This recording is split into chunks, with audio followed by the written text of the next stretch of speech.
What I was told by Eddie Cummings, who I trained with since I was a blue belt, one of my teachers, is you have to develop a guard that's really hard to pass. You shouldn't never be willing to let anybody pass your guard. That's the first layer of jiu-jitsu, is you need to have a guard that's impassable. So like, I feel like a lot of people leave guard retention out of curriculum because it is so hard to teach.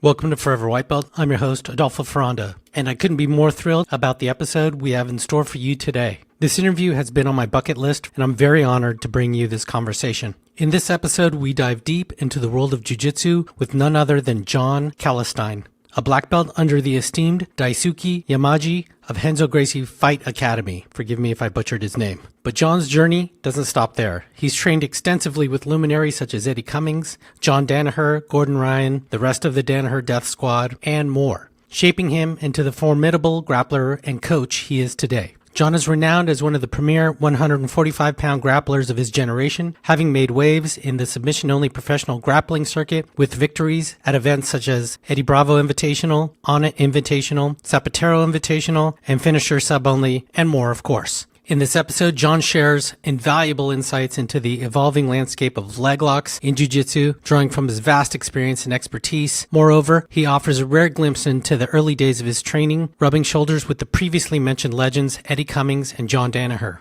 Whether you're a seasoned practitioner or just starting your jiu-jitsu journey, Jon's wealth of knowledge and effective teaching style makes his content a must-watch. Join us as we unravel the intricacies of the sport with one of its most respected figures. And with that, I give you Jon Calestine. Jon, welcome to the show, man. Hey, thank you for having me. This is such a tremendous honor for me. You know, I was basically stalking you for quite some time trying to get you on the show. So please forgive my persistence. No, I appreciate it. I actually really appreciate it that you kept wanting to have me on the show. I'm sorry, I've just been very much running around all over the place. But happy that we finally got to make it happen. No, I am a huge fan, and there's a reason why I typically don't go like that hard in the paint to get someone on the show. But man, I've been watching your career for years and years and years, and your development, amazing to see your improvement, how you developed as an individual from being, fierce competitor, being this competitor instructor now, the different academies and people you've trained with. Man, what a life you've led. No, thank you. It's been fun. I mean, definitely over the years, from just like competing in like little tournaments and gyms and traveling to places like Texas and Florida and competing in money grab tournaments where I would just put up, $150, fly out there to win some money to get my name out there, and local grapplers, Quest, Nagas, and then EBIs, and then competing Kasais. And now a lot of my focus has been teaching. But still, there's still some competitive focus, competitive drive there, but definitely been really enjoying teaching and that aspect of my life now. So it's crazy how things have changed a lot in the 8 years from when I first started competing to when I first started training 12 years ago, I think it was. So a lot of different stuff, a lot of different phases of my life so far. You just have such a wealth of experience, and the people that you've trained under and trained with is just, it's really the who's who of jiu-jitsu. And so you have so much to offer these students. And not only that, but just how you've evolved as an instructor. Passively, as I see you on IG or YouTube or whatever it may be, you have so much information, such great information. You articulate it and you show it so well. Can you talk about how you've developed that? Honestly, it's just been, I think, years of being in the room with a lot of good instructors. And then, I'm still learning. It's definitely one of those things that, in the future, I would like to be able to have, a solid jiu-jitsu team full of competitors and stuff like that. That's, another future goal of mine. But I have a couple people now that, compete consistently, and I have, a solid base of students that, they like competing for fun, and they take it fairly serious. But I think it's just years of being around good instructors, getting to spend time around John Danaher, Eddie Cummings, and then even, training a lot with Gordon, and those guys years ago. But definitely a lot of, organization and how I, look at putting together stuff to be able to teach, I picked up from Jon, and then a lot of stuff in terms of figuring out new ideas and things that I want to work on were always things that I picked up from Eddie. And those were the two people that I spent a lot of time around. And then also I got to experience taking a class or two from Sean Williams, who was also I think really good instructor. And then I just watch a lot of the time. I do spend some time just as much as I spent in the past watching and still do like jiu-jitsu matches and studying other people's techniques, I watch what other people do to help people learn jiu-jitsu too. So I've been watching a lot of that because I do want to make sure that all the people that train with me are improving. I like to see that improvement almost just as much as I see my own improvement. Just watching how people teach, and there's also a lot more information now on people teaching. You see people putting stuff out there of like their structure and how they teach, and just like people say, the easiest way to get good at jiu-jitsu is take a little bit here and there, steal a couple ideas from here, a couple ideas from there. That's kind of like what I've been trying to do with students, just trying different things, seeing what works, what doesn't. Maybe doing certain things has been helping, and certain things I have noticed haven't helped. It's just experimenting with different ideas, different techniques, teaching not just actual movements or things of that nature. So you're now at King's in a beautiful area, Williamsburg, Brooklyn, New York, right? Yeah, I'm at King's, and I also teach at Renzo, Brooklyn too. So I'm at both gyms. Yep. Now, way back, you trained Gi some too, right?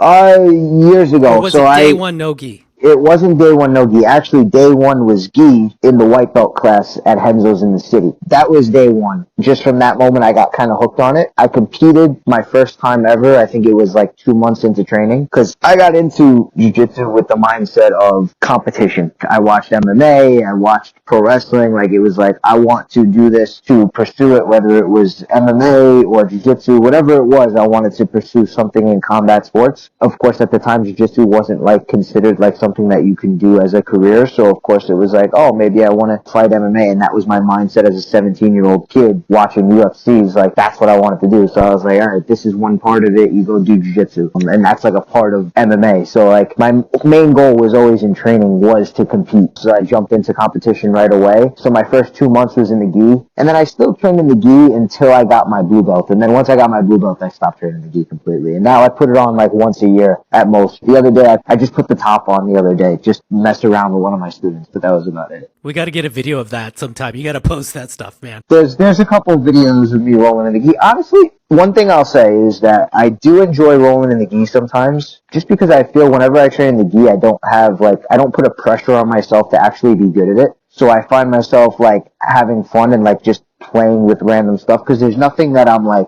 well, this is what I'm focusing. Like no gi. Like, whenever I train a training session, I have, like, goals in mind. I have things that I want to get better at. And I find myself putting pressure on myself. Like, I have to get better at this technique, so it has to be, like, super focused. And, I find myself just putting a lot of stress on myself with certain things. And when things aren't working, figuring out. When I go put the gi on, I feel like a hobbyist more, where it's like I'm just kind of, like, having fun. I'm, like, wrapping the lapel around my leg and stuff, having no idea what the heck I'm doing anyways. And just like fall across stuff, because I just kind of, I watch jiu-jitsu as a whole, so I watch gi and no gi matches. So I know a lot of the fundamentals of the gi. You asked me to get into like the super complicated lapel guards and stuff. I don't know any of that really, but I know I can mess around with it. I have an idea of like, all right, if I wrap my leg around the lapel here and Delahiva and all these things, like I kind of have an idea what's going on. But every time I do it, I realize it's kind of fun now, where before I felt like it was a chore, because it was like mandatory. I had to put it on, where now it's like I put it on every once in a while for fun, and I do kind of enjoy it. So it's something I could see myself in the future doing maybe a little bit more here and there. So your thoughts on like seeing guys like Marigali and Tynan going gi to no gi and their outcomes? I think at the end of the day, jiu-jitsu is jiu-jitsu. I think it's definitely learning certain aspects make a difference. Like with no gi, the leg locks is a much bigger thing, right? So you take a guy who only trains in the gi, and he has no idea how to defend an inverted heel hook or even do a heel hook. I would say they're putting themselves at a big disadvantage, and they're probably going to get caught by somebody who might not be nearly as good as them, just because of the fact that they have no idea what's going on. But I think you take somebody that's that good at jiu-jitsu, even in the gi, and then you teach them just some of the simple ideas of how to not get leg locked, or like just the right way to turn. Just learning the right way to defend a position makes somebody so much better, that now you take those guys and you just teach them the right way to react to those common leg positions. And now those guys are so good at jiu-jitsu already. Now it's like, good luck. They're going to be so much harder to deal with. So they're not going to go out there probably and like heel hook anybody that's all they do is leg locks. But now they have a good idea how to stay safe if they do end up in those positions. They know what to do in terms of their own game at a certain point to like, all right, well, I'll do this in the gi usually, and I don't have to worry about if I end up in a leg position because they can't go for the heel hook or they can't reap the knee. But in no gi, it's like maybe I don't do this specific movement because of the fact that there is a heel hook involved, there is a leg position involved, there is a knee reap involved, so once they recognize those positions, those guys, they're already so good at jiu-jitsu that it's probably easier for them, where like years ago it was like the leg locks were very big because less skilled people at jiu-jitsu as a whole can go in and beat a world champion black belt with a leg lock because they've never experienced any real leg entanglements before. Now I think it's a little different. You see the leg game. You still see some people like that, at the highest level, they still don't really know any leg locks. But then you see guys like just learn the basics, and then you see guys that like their whole game is leg locks, where it's like, well, now the game evolves, so that's why you see the leg game evolving so much, where you're seeing more than just a basic inverted heel hook from cross ashi or saddle.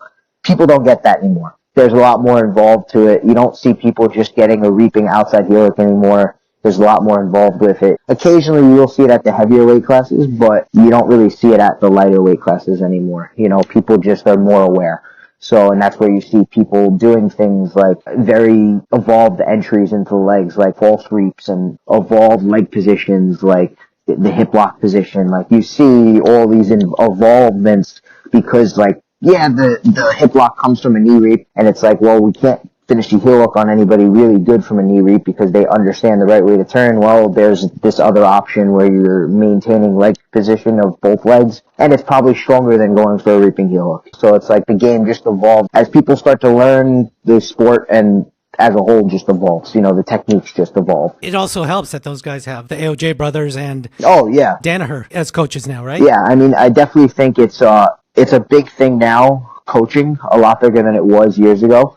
I remember, I think there weren't many places where people trained that were considered professionals that had, like, from what I saw, like, full-time coaches. It was one guy that was, like, a high-level competitor that had a team of guys that trained with him and everybody competed and, like, but there was just the one top dog kind of. Where now it's like you have guys that's all they do is coach and building teams of other guys that want to be solely just competitors. That's where the sport's also evolving in the sense of, like, MMA, you see like gyms where it's like there's a head coach and then there's guys that just compete, and that's the main focus of the gym. So you're definitely going to see more of that, especially as the sport starts to make money. There's more opportunities for people to be full-time coaches. And there is a lot more money now, right? I mean, from back when, like you were saying, what you were doing, where you're paying $100 to really risk it. Yeah, so we used to, and for what? Yeah, I mean, the big thing was that, show up to a tournament like a Kumite, Jiu-Jitsu Kumite, or a Sapateiro, and you put money up, and then you're basically betting on yourself to win $2,000. And I used to do those a lot, and sometimes you don't win. Like, there's a few that I didn't win, and my job was jiu-jitsu. Like, I did, like, a part-time job on the weekends, but, like, that $2,000 was going to pay for my flight, my stay. Of course, I'd always make sure that I get the cheapest possible travel expenses, and then hoping to have at least $1,000 or so left over to hold me off till the next tournament. So like that was kind of like how it was years ago, and now it's not the same. Now I think a lot of these tournaments, they don't even require you to pay an entry anymore. They do these to win the money. So the sport's definitely, because of there being more eyes on it, there's definitely more opportunities for people to compete. There's more opportunities for people to make money. There's people now actually making a living just teaching full time, where like people, I remember a lot of my jiu-jitsu instructors, like some of them taught full time, but for the most part they made money teaching, but they still had like full-time jobs. But there was the rarity of like a Jon who like that's all he did was teach. There's only a few people that were doing that when I first started training from what I saw.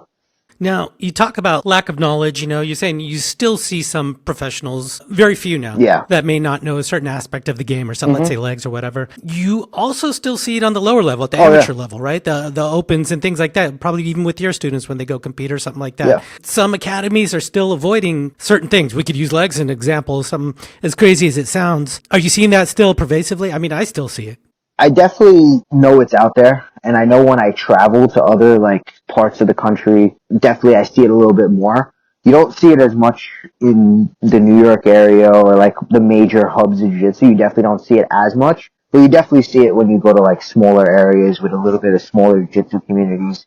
I think there's still an aspect of like whoever the instructor is sometimes still doesn't want to adopt any new thing, because I think it's also that aspect of worried about having people leave their gym if they like admit that there's this other thing that you should be learning. And if there's another gym in the area that's teaching that, you don't want to admit like that's the stuff that we need to know. So you are like, oh, you don't need to know that. Definitely something that I think you see a lot less now because of the fact of how much the sport has grown, because of the fact that there's a lot more information out.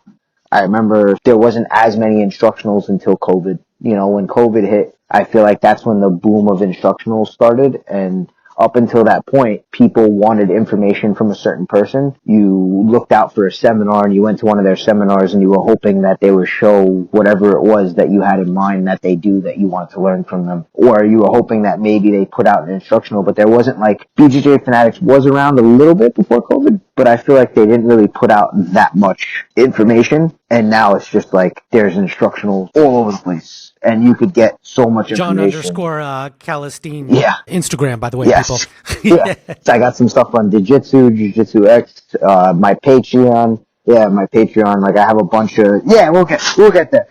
You know, I feel like there's so much information out there now, which I think it's also good because it's like, because I didn't really have that much information, you know, when I first started until I met like a core group of guys to train with, you kind of like figure it out. Like there were people that I trained with early on, instructors that I trained with early on, but it was like, it was just different. It was like teaching to a room. It was like I had to come across the right people to put me in the right direction. But at first it was like that first like I would say 6 months to a year of training was just like looking on the internet for whatever you could find. You wanted to find any kind of instructional information, you were searching on YouTube to find anything, and there wasn't much on YouTube. Or you bought a Budo videos instructional. Right, DVDs or something. Yeah, right? there was some DVDs out there, but also who didn't really have the money as an 18-year-old, 17, 18-year-old kid to go buy the instructionals. So you just search on the internet, whatever you could find on YouTube, and it was good because I learned how to watch jiu-jitsu matches and study matches early as opposed to just watching instructionals.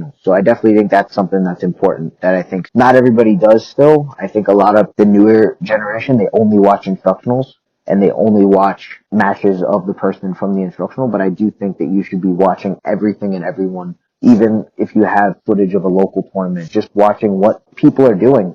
You know, anybody could have an idea that, you know, people could be coming up with new ideas every day. You know, I think people forget about just watching everything, whether it's instructionals, matches, just everything, training footage. You should be watching everything. So definitely think there's more information out there now than there was even 3-4 years ago. You know, and I think that makes a big difference.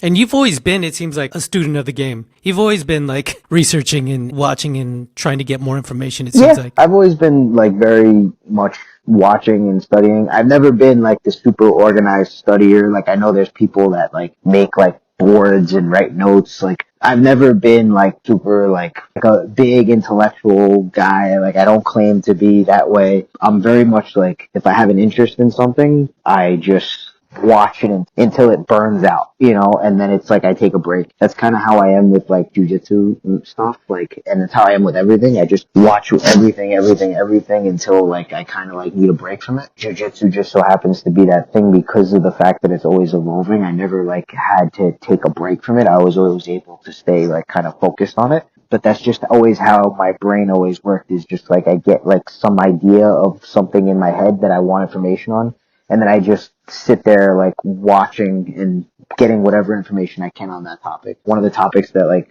ever since I was a kid I always just watch tons of stuff on is the Titan. You know, and it's just like I get into these spurts of just like watching every single video that I could find or every single article that I could find. And it's just how I am with jiu-jitsu. It's just I never lose that interest because of the fact that the sport is always evolving. I feel like every time you see a major tournament, you're just seeing the sport evolving. You're seeing different ways that people are approaching different things. You're seeing new ideas.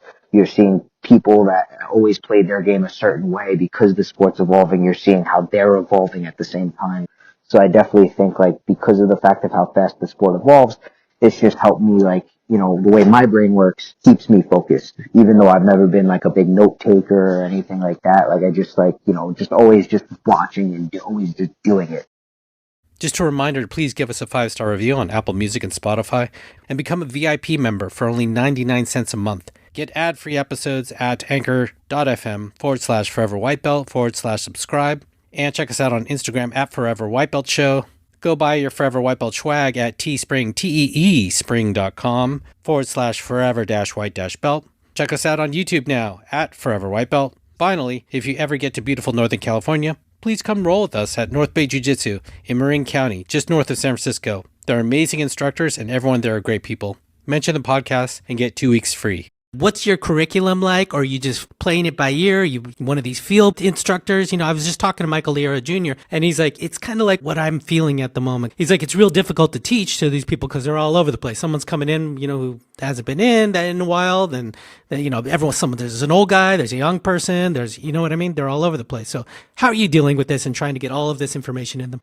There's a couple of things that I always try to stick to now. Like I said, I'm trying to learn how to be a better teacher. I'm trying to learn how to be a better instructor because I have people that are coming to me now and they want to learn jiu-jitsu, they want to compete. And even if they don't want to take it to a point of being a professional, they want to be the best they can at it, right? They're investing their time in it, so I should be investing my time in them too, right? So one of the things that I've realized is that it could be hard, especially because people are always in and out. And some people, this week they're training 2 days out of the week, and next week they're doing 4, and then maybe the week after that they're doing once. So some of the things that I've realized is focusing on certain skills for long periods of time, as well as focusing on certain techniques. So a skill that I was told that I should always focus on from day one was guard retention. I was told if you want to really in the beginning be good at jiu-jitsu. I know people always talk about being able to be hard to hold down and being good at pin escapes and all that. All that stuff is good too, but what I was told by Eddie Cummings, who I trained with since I was a blue belt, one of my teachers, is you have to develop a guard that's really hard to pass. You shouldn't never be willing to let anybody pass your guard. That's the first layer of jiu-jitsu, is you need to have a guard that's impassable. So I feel like a lot of people leave guard retention out of curriculum because it is so hard to teach. And I'm still trying to figure out what's the best way to teach it.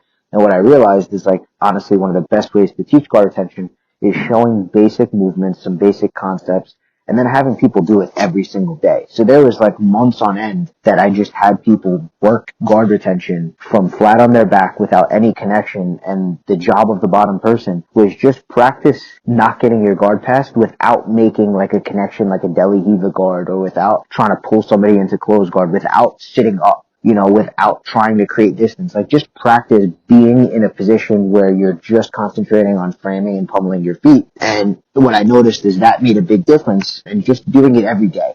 Because I figure most people for the most part is you got 2 minutes, right? Most people can push the pace pretty hard for 2 minutes. So I usually want the top person, first round will usually be fairly light, let's say. And then after that, I want the pace to be picked up, right? Now, the job of the top person is you only are allowed to pass to the outside. So you're making it more difficult for the bottom person by only pass to the outside. That's how everybody's passing the guard nowadays. You're only allowed to pass to the outside. Every time there's a pass, you reset. And for the bottom person, your job is if you can last 2 minutes without somebody passing your guard, putting that pace on you, you're already improving your guard. These are little things that I've started to try to figure out, is how can I have these live drills where people can get live reps of working a specific skill. It's similar to the positional training. I think that you see a lot of people doing the standard jiu-jitsu guys. They do very specific positional training, and then they put certain restraints on the positions and stuff. I feel that's important. And I feel just doing things working a specific skill like guard retention. Because at least if somebody has a good guard that's hard to pass, they're much more difficult to deal with for even a very good black belt. Because I noticed there's people who I can roll with who, maybe I might be better at them in jiu-jitsu, but if they have a good guard, it's going to take a little bit for me to get anything going if they understand the concepts behind guard retention. And the concepts behind guard retention, I think, help me in other areas too. Understanding inside position, understanding not exposing your limbs. These are all concepts that work whether you're playing guard, you're playing top, or any position you're doing. Even when escaping from bottom, you're not going to escape by pushing off and extending an arm, right? So I think just understanding guard retention helps you understand jiu-jitsu as a whole for the most part. And then just finding other drills that people are just working skills. So even if you're not there every day, every day you are there, you're still doing skill development. So maybe you're not always picking up the techniques because you're not able to get the reps of it, but those couple skills that we're working every day for that month, by the end of the month, you'll at least be better at those skills. Even if you aren't able to implement the techniques we went over for the month, you're getting better at that skill that we worked on. And then the techniques, I kind of stick with the same theme for a month, and I'll do the same sequence of movements for an entire week. So if you only show up Monday, you got the same thing that everybody's getting on Friday. So nobody misses out. So it's the same thing. Maybe I'll add a couple details, but for the most part, I'm teaching the same thing for a week straight, and we're doing the same topic for a month, maybe sometimes longer than a month, depending on what the topic is. The meta in jiu-jitsu right now is this thing called the ecological approach. Have you heard of this? Yes. Yeah, I mean, it sounds like you were doing this before it was even called the ecological approach to people in jiu-jitsu, but... Definitely not to that extent. Right. I think, I'm just saying loosely. Definitely not to that. Yeah, but loosely, like we've always done, like positional training. Like I remember when I stopped not going to the city is when we started doing more positional rounds, like starting in mounts, starting in turtle, like starting in closed guard as a full round. Like I think that's when we first started doing that stuff. And I think that was probably like 2017, 2018 when I stopped training in the city a lot. A lot of that also comes from the EBI rules. EBI rules sub only. It's like if you watch the jiu-jitsu from the past, guys get their guard passed in an IBJJF match years ago. That means the match is over for the most part. The guy who got their guard passed most likely is not coming back from that because most likely when the person scored their points, they did it at the perfect time that makes it very difficult for the bottom person to get those points back. So I feel like years ago, people didn't spend time in certain positions because of the fact somebody's on your back, you lost. Somebody mounted you, you probably lost. Somebody put you in side control, you probably lost. So a lot of the people just spent time training, working, especially from competitive aspect. You're only going to be working the positions where you know that you're winning from, right? And because if you get put in these other positions, it's very hard to score 2 points back at the highest level. 2 points doesn't sound like a lot, but with time constraints, when the points were scored, it actually is a lot. So I think as sub-only, I think is what evolved the training, is because people had to be good at, well, there's no penalty for me getting my guard passed, but I need to be able to get my guard back without getting submitted. That's where I think people took a little bit more of a mindset of positional training. And I think people also more like training positionally, I think is important, but I still am big on you need to do live rounds. I still think like you need to get your live rounds in. I think positional training is also very helpful if you're the best person in the room. I think like positional training because you're forcing yourself to be in bad positions with people that aren't as good as you. So it helps you work those positions. You're kind of giving them something so that you can get working. But I still think like you need to have those couple rounds with a couple people every week where it's like either you're better than them or they're just as good as you, or maybe if you can find somebody that's better than you, if you're a serious competitor, you still need all those. And then mixed with the positional training and skill development, I think that's what I'm starting to realize might be a good recipe. It's just like everything. Why eliminate one? We should be mixing everything that works, put it together, and should be mixing it together on a daily basis or weekly basis. Now, you touched on training with Eddie, and I'm fascinated by this. Your time with Eddie Cummings, you sort of alluded to, and it sounds like we're similar in that respect, that we weren't the most organized individuals in terms of, like you're saying, taking notes and this kind of thing, and being systematic or whatever it may be. And it takes someone like me a lot of just reps, right? Just doing lots of stuff to learn it, right? And to get it. Where it seems like someone like Eddie, and this may be reading into it, just he seems like a brilliant guy. Yeah. Can you talk about Eddie? You know him, you knew him, you trained with him for so long, so closely. Can you talk about that whole experience? Yeah, I like to bring him up a lot because I do give him so much credit for me being able to even do this, but we're totally different opposite. Like we're complete opposite. Like I remember had like file cabinets of notes where, Wow. like he's file cabinets of notes, notebooks full of technique, full of strategies, notebooks, digital notes, everything. He was, I say, the first scientist of jiu-jitsu. Whenever people ask me, I'm like, he was one of the first guys that's doing all this scientific shit. He was the first guy that I saw that was approaching it that way. Very different from, when I first started jiu-jitsu. It was still a little bit more of like, there was a lot of people that just like a feel thing. I remember like when I first started jiu-jitsu, there was the thing with Kit Dale with like, he doesn't drill, you shouldn't drill. There was all this stuff. And like I said, I'm not a big driller, but being around him, like I said, it helped me see the creative process. It helped me see that a lot of the leg stuff that you see today would not be around without him and also Jon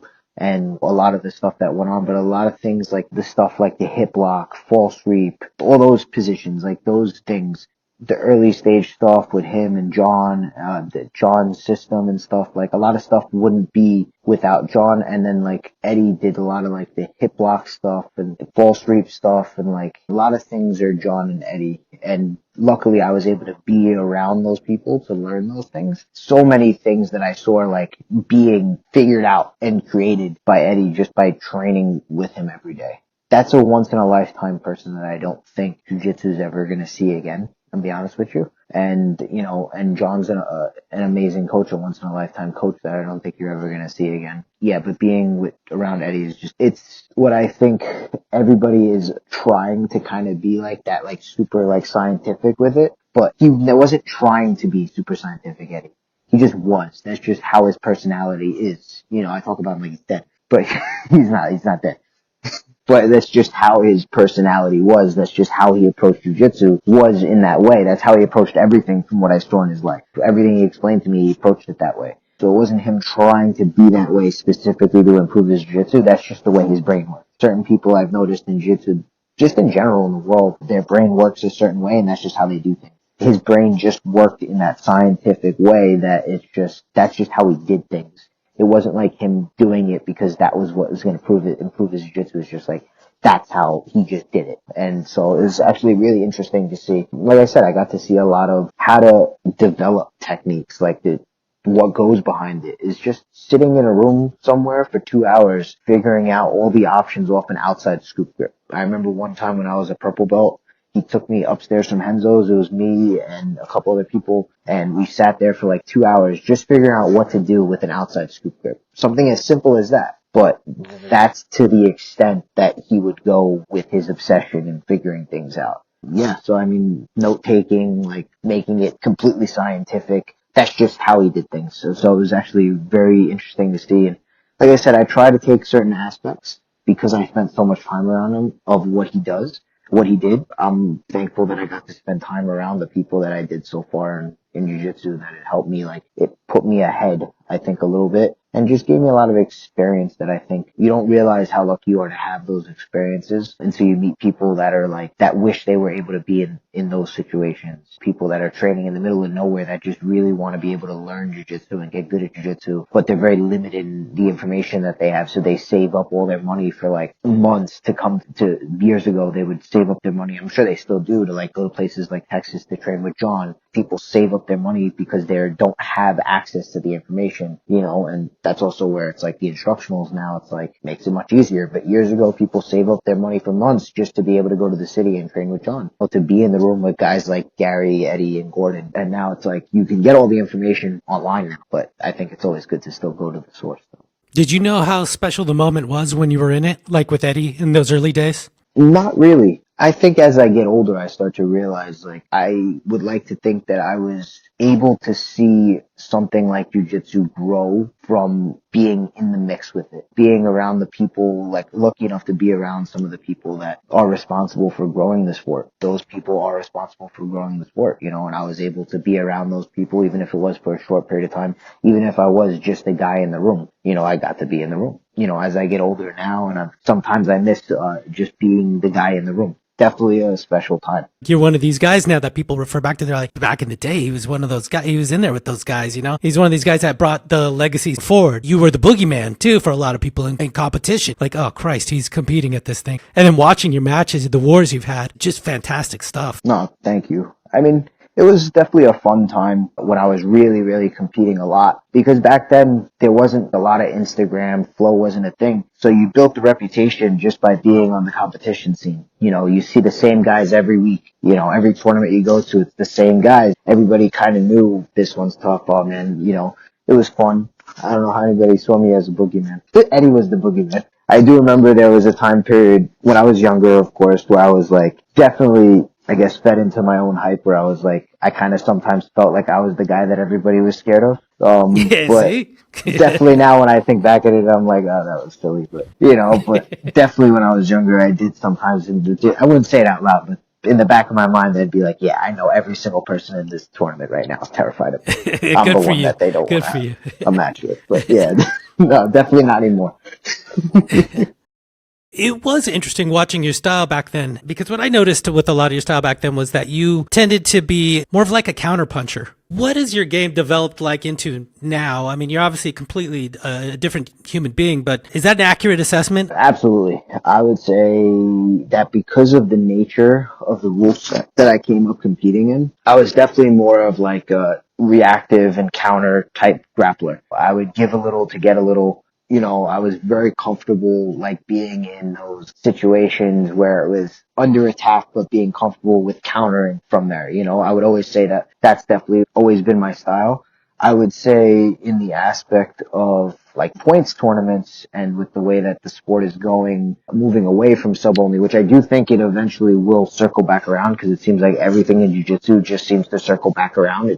I feel like that's how it goes as people start to game rules and things like that. I think it always reverts back to what's the most fun thing to watch.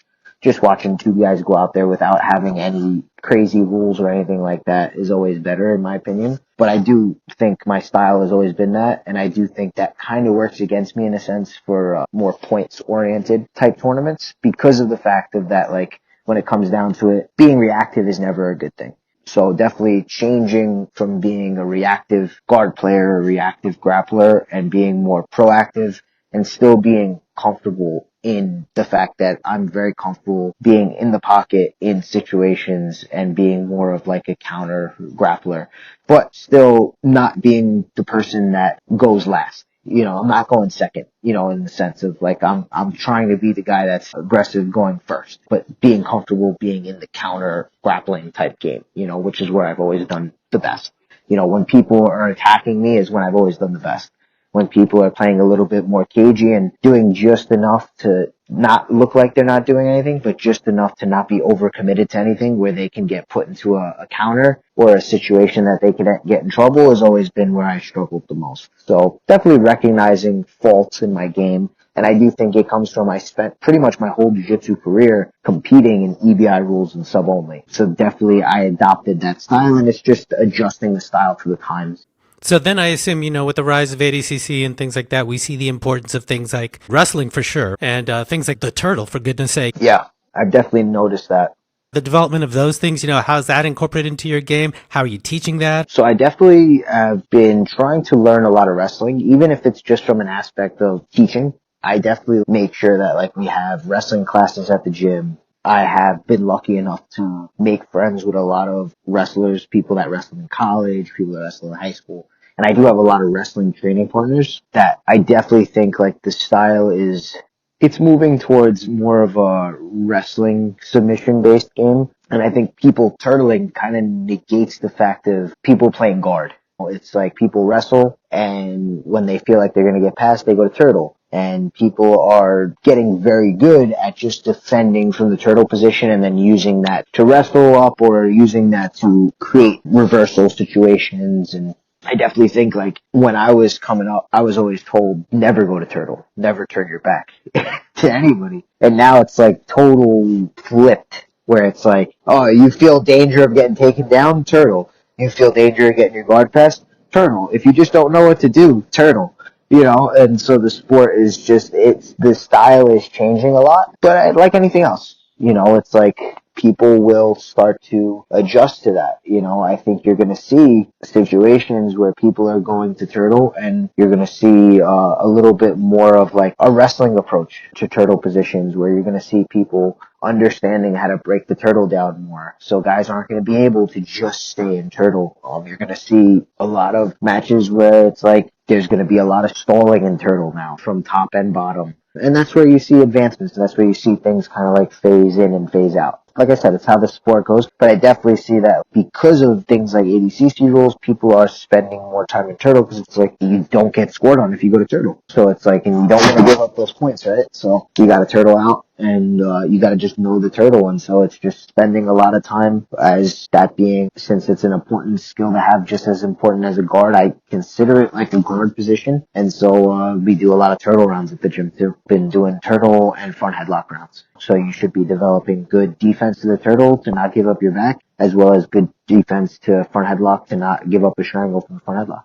Incorporating that, where years ago we wouldn't really incorporate that too much because you didn't want to give your back to anybody. You didn't want to turn your back. You wanted to maintain your guard where you could be offensive. But with the fact of there being more wrestling heavy demand, you do see the turtle is very useful. So you're definitely seeing more people turtling, and you're seeing the benefit of having a good turtle. It can make you very hard to deal with. If you have a very good turtle, you can be very hard to score on. And if the game is points and there's no advantages, then you better know how to turtle. Or at least you better know how to attack the turtle and maintain the turtle position. And I think it's very specific to the rule set. As people do it more and it becomes more difficult for people to deal with, people evolve and then figure out what to do to deal with it. And then you start to see involvement in those positions offensively and defensively. Right now you're seeing the defensive involvement from it. And soon you'll see more of an offensive involvement from it because people are going to start to, well, I need to be able to deal with this turtle position. And you're definitely going to see a lot more wrestling. Straight jiu-jitsu people are going to be in trouble if they're not wrestling from day one.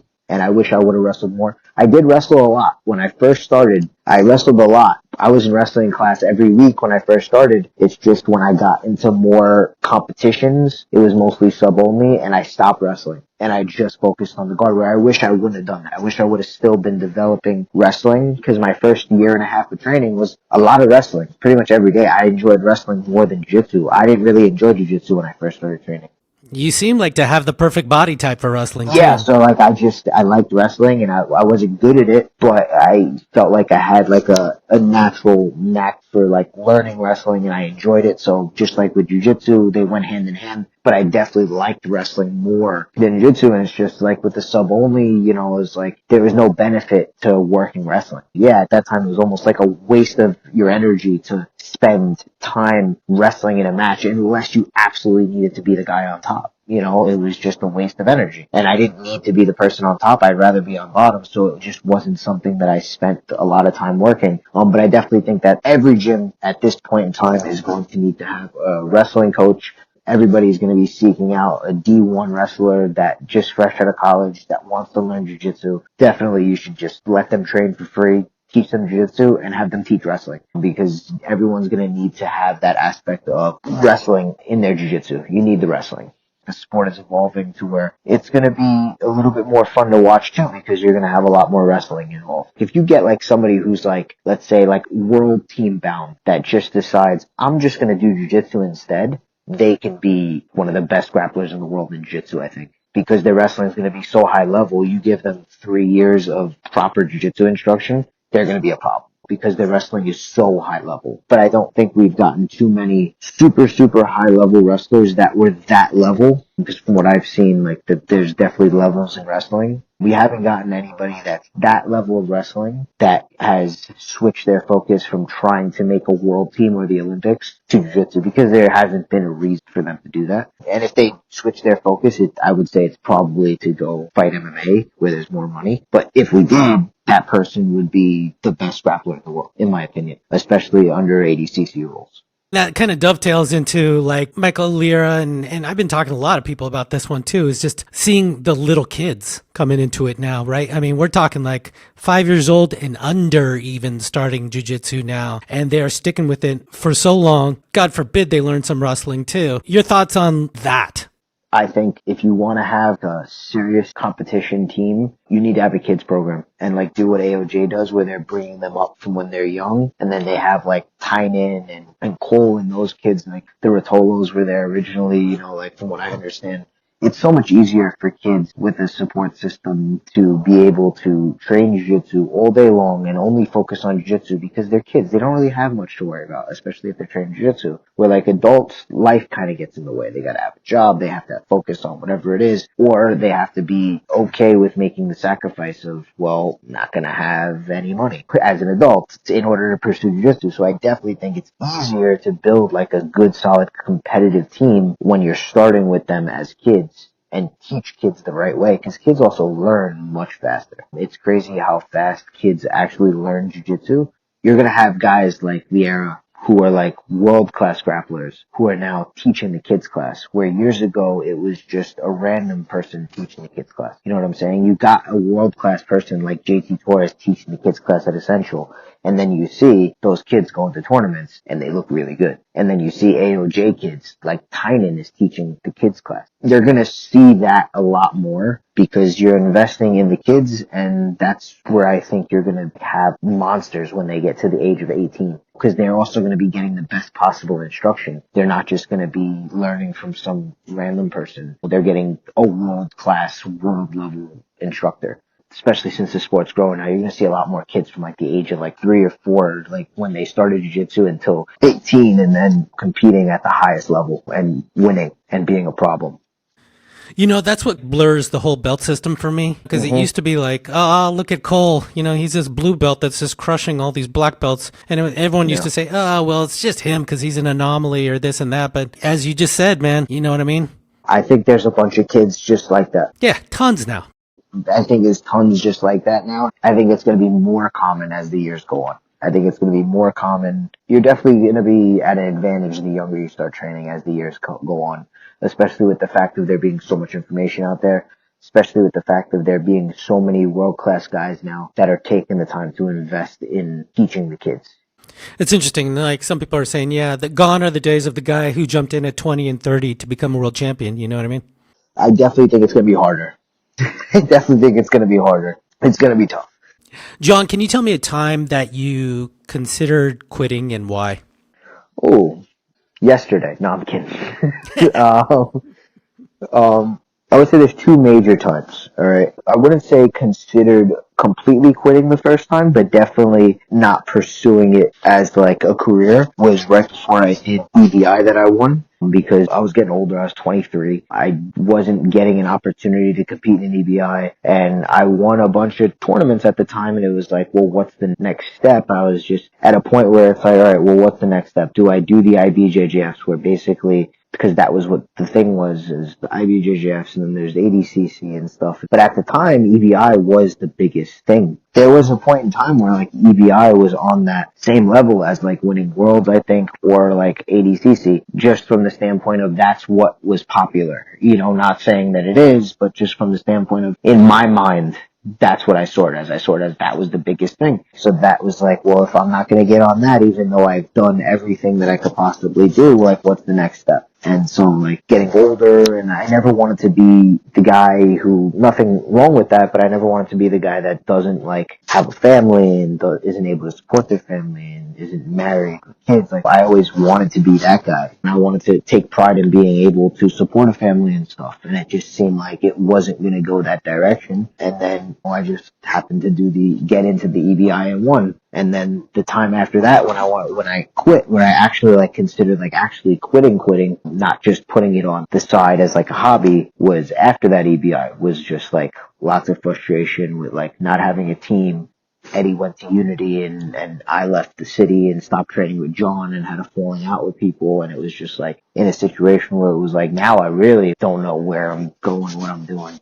That was like the point where I actually like really, really considered like quitting, and I grew to a point where I like actually like kind of hated jiu-jitsu a little bit. Like I just didn't want to do it. There was like a 3-year span where I didn't even want to compete at all. And it was like, I didn't really enjoy training, and I kind of like hated the sport a little bit. There wasn't like a lot of match opportunities coming up, and like, you think like, alright, I won this thing, and now I'm going to be able to make a living, and like, there's going to be tons of opportunities and all these things, and then there was nothing.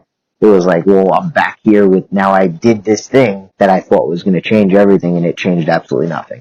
It took me realizing that at the end of the day, I was going to have to change everything myself. You know, like I was going to have to go put myself out there more. If I wanted to make a living doing jiu-jitsu, I had to pursue teaching. I had to do all these things that were never in my mind. My idea of pursuing jiu-jitsu when I decided to was competing, and that's how I made my living.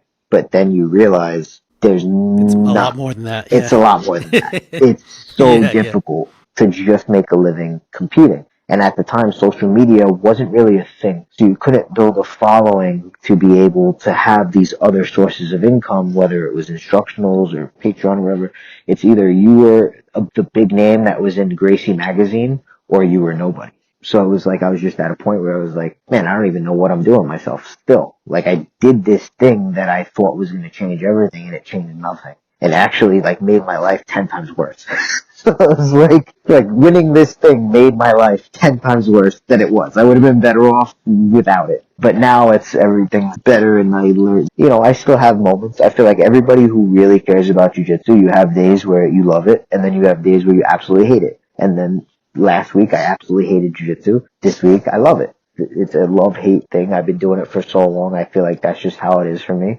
It's only because you care. I feel like I've learned that, like, when I hate it, it's because I care. I actually genuinely care about the sport of jiu-jitsu. I genuinely care about my jiu-jitsu. I genuinely care about my students. When my students lose matches, I'm not mad at them. I actually get upset with myself. I'm like, I have to figure out what I can do to make sure that they're performing better. I have to make sure, see what is it that I'm missing to have them have the success that I know that they're working so hard for. Like I said, that was the time when I wanted to quit. And then it's just remembering all the things why I enjoy jiu-jitsu that made me want to still continue doing it. And finding teaching, not just competing, is what kept me doing jiu-jitsu. Going to tournaments and cornering people and not like being like, well, they did good because of me, but being able to help them do well, to me, is just as fulfilling as winning a tournament myself. Having that joy helped me with dealing with the lack of joy that I was having in the other aspects of it. That joy of teaching is what kept me wanting to be involved in jiu-jitsu, I feel like. So, Jon, what makes a great student? Honestly, I don't feel like there's like one perfect student. I've come across so many different students in different ways. I have students, they excel by taking that scientific approach, taking notes, studying a ton. And then I have students that just like show up and they're just there every day and they just try to work harder than every other person in the room. So I really don't think that there's like a perfect student. I feel like you have to figure out what works for you. You have to recognize they're figuring out what works for them and they're doing whatever it is that works for them to the best of their abilities is what I would say. Them piggybacking off whatever attributes it is that they have is what makes them a good student, I would say. Because like I said, I have experienced different students. Sometimes like, a lot of people are like, this is the only way to be good, but it's like, everybody's different. If you feel like you're being forced to do something, it's definitely going to take you longer to be able to get good at that thing if you're being forced to do it. You have to want to do it, but you still have to work hard at whatever it is that you're doing. And you take your own approaches to it, and that's fine. I definitely think just a perfect student is somebody that is able to recognize their attributes, and then they're able to use that to help them get better. Not so much being like a clone of somebody else, but like figuring out what's going to help them excel, and then they use that to get better. That's a good student. What do you think makes a great instructor? Ooh, still trying to figure that out. I think number one, when people are in the room and you're teaching the class, it's about them, it's not about you. And you have to make sure that everything is focused around trying to make them better. The one thing I do sometimes is if I'm working on something, I try to find a way to have them do the same thing. So in class, if I'm working a topic, they're going to be working that topic. That's where I'm kind of getting into work as well. But I definitely think as a good instructor, I think your focus needs to be your students for sure. And I think you need to, like, when you're in class, no matter what's going on, you need to make the environment welcoming and you need to make it where you're focused on them. I've experienced it. They're in a bad mood and they take it out on the students in the room. That's never okay. No matter what's going on in the day, I make sure that the second I walk in the room, I'm making sure that I'm focused on the students in the room. I'm acting the way that I know would make everybody in the room, whether it's their first day or they're there every day, feel comfortable. I want everybody to feel comfortable because, like I said, I've experienced being in a room where it's like very anxious. Like everyone's high strung just because the person who's in charge of the room, whether they're in a bad mood or in a good mood, and they kind of like project that onto the rest of the room, that can change the environment of the whole room and everybody in the room. So I definitely think like that's what makes it. I think that's one of the many aspects as well as being on top of studying tape and studying your students and watching their matches back and watching their rolls and critiquing and rolling with your students to make sure that you see where they're at. That just all comes with being like present and there for the students, you know, and I think that's what I've noticed makes a good instructor. People can tell when you're trying to be present, when you're trying to really, really help them. People get a read on that. Even if you're not saying it, hey, I'm trying my best to do this for you. If you do it the right way, I feel like people can get a sense of that. That helps people be motivated. If they know that you want to help them get better, of course they're going to be motivated to put the energy in and the work in to get better. So I definitely think that that's important.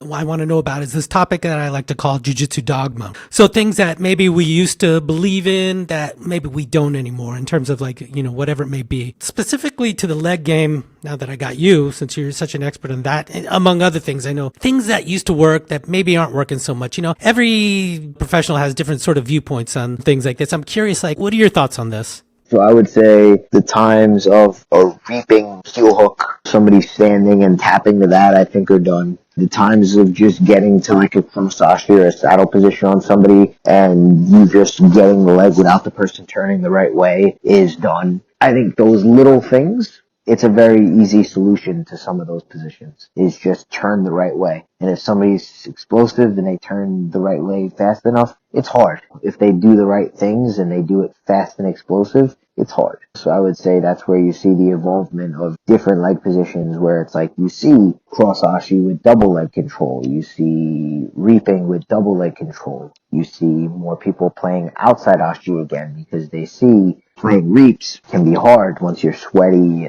and the person understands the proper way to turn. I think you're seeing less 50-50 again because of the fact that people are becoming more skilled. They're not just trying to turn out of 50-50. They understand the position a little bit more. You know, I definitely think you're going to see more positions that you're able to maintain control for longer periods of time. Just like a cross-ashi saddle position where you're just controlling the leg you're attacking, that's done. Looking to throw on like a sambo reap from an ashi position, a single leg X, probably not gonna be effective unless you like are holding an ankle lock grip and you're using it to transition a second leg control. That's gonna be hard as well. I think you are going to start to see more different variations of ankle lock finishes because of the level of control you have with an ankle lock, like the Shinsky type ankle locks, you know. Isn't it weird how these like old school things have developed? These are just old school moves that are just like, all right, well, we threw this out because we thought the heel hook was stronger. Yes, it's a stronger break, but at the same time, here we are because of the level of control of something as simple as different variations or grips on ankle locks. Because what we're lacking is control and we need more control of the leg. You know, little things like that changed. How about any like big sort of traditional positions like reverse De La Riva? I definitely think it's not a position anymore that you want to be staying in. I definitely don't think it's a position you want to be staying in as much anymore. I definitely think it's a position that it's like you end up there, it's solely because you were forced there. And you need to be doing what you need to do to create off balance. And I would say like a position like reverse De La Riva, your best weapon is a nice big inversion. And you need to be not staying in reverse De La Riva for long periods of time. You need to be either inverting or you're throwing false reaps and things of that nature and immediately. Or you need to be getting back to a position where you're playing more of a De La Riva guard or a K guard where you're a little bit more offensive. It's too much of a reactive defensive guard, I think. And I years ago didn't believe it, but I definitely believe it a little bit more now. Your expectations of different belt colors. So I would say for like white to blue, I usually look for that somebody is starting to develop a game. So what I consider somebody to be a blue belt is that they're starting to develop a game where it's like maybe that game isn't like where they can go in and submit a black belt, but at least I can watch them rolling. They're doing jiu-jitsu and I can get a read on when I'm watching them that they're developing a game of whether it's they're playing a game of De La Riva guards to attack the back, or they're playing a seated butterfly guard where they're looking for wrestle ups to get on top and then pass, or they're using more of a wrestling based game to get on top and get into a good passing game. Like that's like what I look for is that they of course understand like how to escape side control, how to escape the mount, know most of the basic fundamental things like hip escaping and kimuras and guillotines, and they know the basic terminology and stuff. But the big thing that I look for is that as a blue belt, you should be able to walk into a room, roll with people, and be like, well, this is my game that I play, and this is what I'm looking for. So I think in order to be a blue belt, that's one of the things that I look for, and that you have like one or two submissions that maybe if you throw it on one of the higher belts in the room, you might catch them because you're really good at those one or two submissions. I feel like you need to have a game, and you need to have that game that gets you to a position where you're looking to finish. And then you have like a submission where it's like, well, that's your game is funneling you into that submission. And if you get there, you should be winning. That's kind of like how I judge from white to blue. From blue to purple, if you're able to expand that game. I see that you're learning new stuff, you're expanding your game, you're getting better at implementing your game and adding new tools to your game, and not just waiting for me to like teach you new tools to your game. I see that you're experimenting, you're learning how to teach yourself, because I do consider like a purple belt like the belt where it's like you should be able to sit somebody down and explain techniques to them as a purple belt. So I definitely look for like you have your game and you're adding new things to your game and expanding on your game. You're teaching yourself how to do that. That's one of the things that I look for there. And then from purple to brown, it's just if you're a competitive good purple belt should be able to compete with a black belt, in my opinion. Like as a blue belt and a white belt, you're expected to kind of like almost lose the rounds, to certain people. And as a purple belt, if I'm watching you and from purple to brown and you're hanging in there with the brown and the black belts and going the back and forth, and if you're a competitor, you're doing well at purple, then it's like it's time for a brown belt. And then eventually I just kind of like look at it like, you're just ready to take on being a black belt if you want to teach. I know that you're ready to be able to have students. If you want to be a black belt competitor, I know that you're ready to be able to handle the black belt competition, if you want to be a serious competitor or even a hobbyist competitor.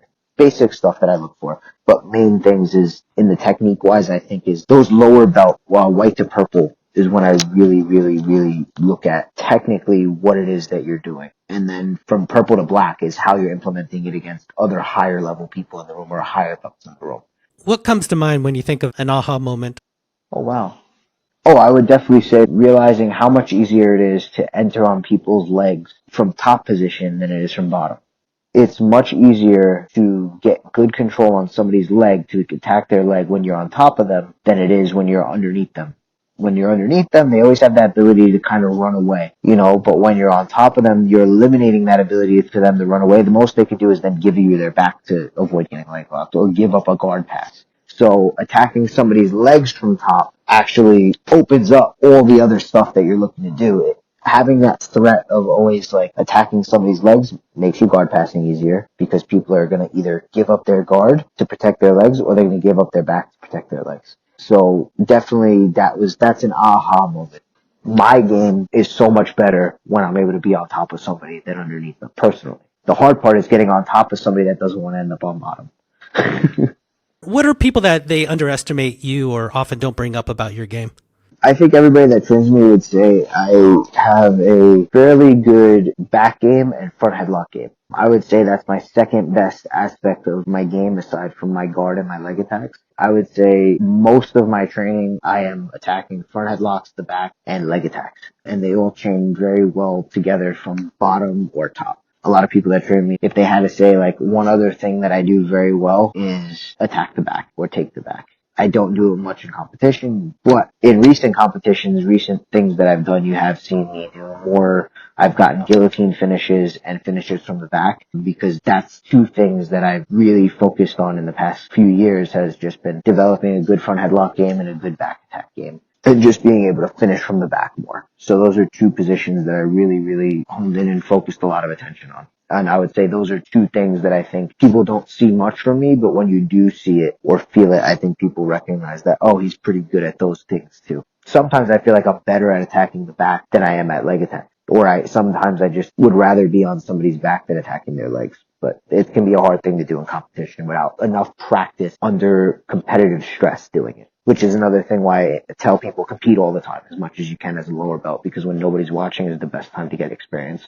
I want to talk about your media because it's so great. You got Daijitsu Lord of the Guards has been out for a while. You got your Patreon. Your Instagram is really slick now. It looks like you really invested some time and effort into this. In the past year, I've committed to building my Instagram, being able to put more content out there to be able to just teach more people, and putting in some instructional content out. Like we have the Lord of the Guards instructional out on Jiu-Jitsu, and Jiu-Jitsu is making a comeback. That was one of the big companies when I was first starting out, and they kind of like went away for a while. There's Budo videos and Jiu-Jitsu, and so now they're coming back. So now we're putting out some content. We just did the Lord of the Guards, and then there's actually another instructional on the way, and there's a few more planned. There's another one that's filmed that will be probably, I'm going to say, look out for in April. It's going to be on the Jiu-Jitsu website. Also, we filmed one of my seminars recently that's on there too.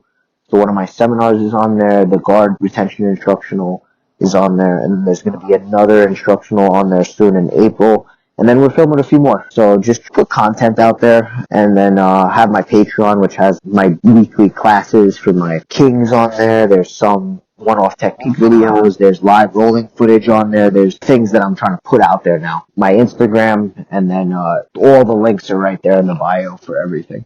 I'm glad that you are getting yourself out there more because that's one of the things I felt like I haven't seen enough of you for a while there. You know what I mean? And then you've put this effort in. You mentioned like a year ago into this Instagram thing, and then all of a sudden you're back, and I'm like, man, this is a hidden treasure. No, thank you. You have so much to offer to the community, and I think it's a disservice if that doesn't happen. So I'm glad to see all this stuff coming forward. You know, and I know how it is. A lot of you guys don't like to promote yourselves. You know, a lot of you guys that have been in this game for a while too, or just not comfortable with the whole thing. But it's so good that you guys are coming forward now. It's a big deal. Thank you. Yeah, it's definitely something I wasn't like really into for a while, but it's like something you have to do. You know, something you have to do in this sport. It's part of the game at this point. You know, it's part of it. Well, Jon, you know, I know you covered most of it, but if we want to, the listener, the viewer out there wants to get more information about you and everything that you're up to, where can they go? Follow my Instagram. There's lots of content coming out on my Patreon, switching it up a little bit. I'm going to be doing weekly Q&A. So you just, as a subscriber, you write what it is that you want us, any questions you have, and then I'm basically going to make videos answering every single one of those questions. And every Monday, I've just been posting those videos answering the questions that any of my subscribers have. So it's a little bit more interactive. Weekly classes that I put up there, some rolling footage that I put up there, and then I have Jiu-Jitsu instructionals that are up already, 2 of them up already, and there's another one on the way. And just going to keep putting out more content on my Instagram, maybe in the future start a YouTube channel. You know, I want to be able to teach more people that want to be able to learn from me. So, you know, just putting out as much as I can. And go check out Jon at King's, right? Yeah, King's, and also at Renzo Brooklyn if you guys want to come by there. But King's, I'm there every night, and Renzo's, I'm there every day. Great. Yeah. And you guys, it's Jon_Calestine, right? On IG. Yep. And we'll put all the links to everything Jon mentioned in the show notes. So I am your host, Adolfo Ferranda. Thanks you guys for watching. Give us the whole thumbs up. Think about joining our VIP membership. It's only $1 a month. Come on. So thanks everyone for watching. We'll see you guys next time. Jon, man, this was a tremendous honor. Super fun. And man, I'm so happy to connect. No, thank you. It was great. No, thank you for sure. 100%. Take care. See you next time.